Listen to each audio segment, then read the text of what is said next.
So the application of this interface between human body and external machines, there is a broad spectrum of applications for designing such new interfaces. For example, applications in sensing and diagnosis of a human body, right? We can, with such interfaces, we can better monitor different types of physiological signals in the human body.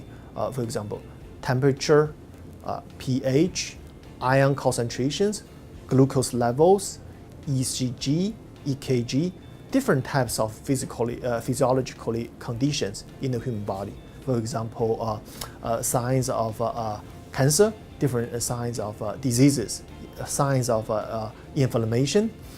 We can use this kind of interface for sensing and diagnosis applications of the body. And it's a real time, and it can be a long-term, real-time monitoring of the physiological condition of a human body. So that's one area. The second area, it can also help to cure or address those diseases. For example, one good example is insulin pumps.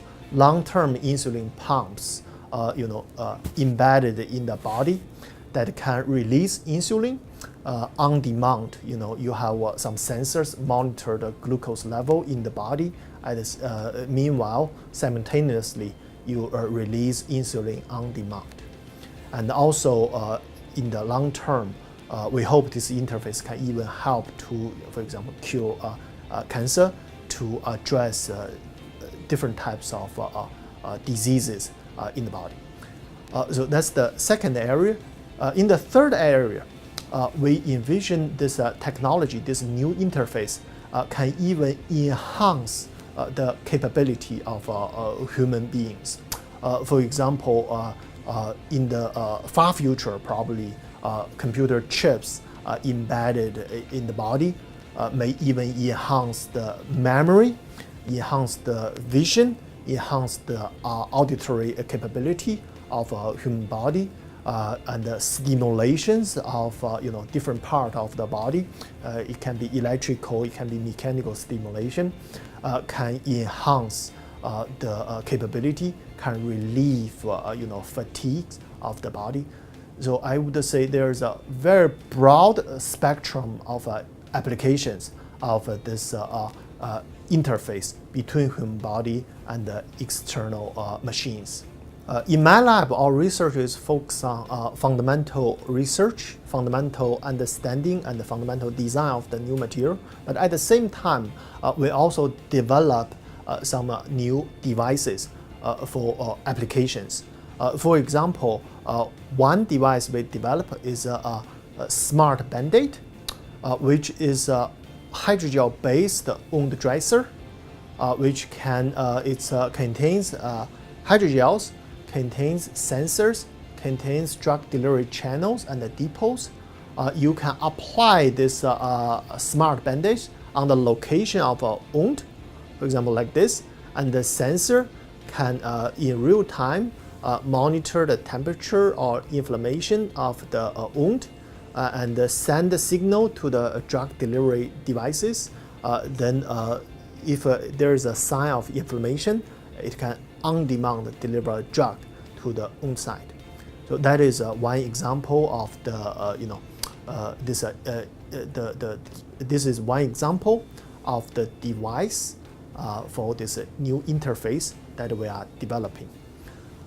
Another example,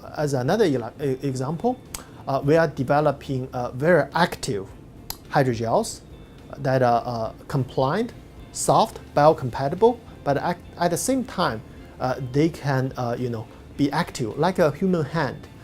We envision this kind of hydrogel devices can be used to handle delicate tissues in the body, apply certain pressure, but do not damage those tissues in the body because due to its high biocompatibility and this high water concentration of this device.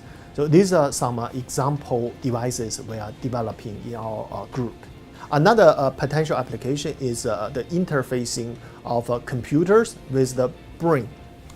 That is usually a neuron probe. Existing neuron probes are mostly based on silicon, steel, ceramics. They are very rigid, much more rigid than human brain. So they can cause damage when you after you insert the neuron probe into the brain. In my group, in collaboration with colleagues at MIT, we are developing neuron probes based on hydrogels with exactly the same mechanical properties as the brain.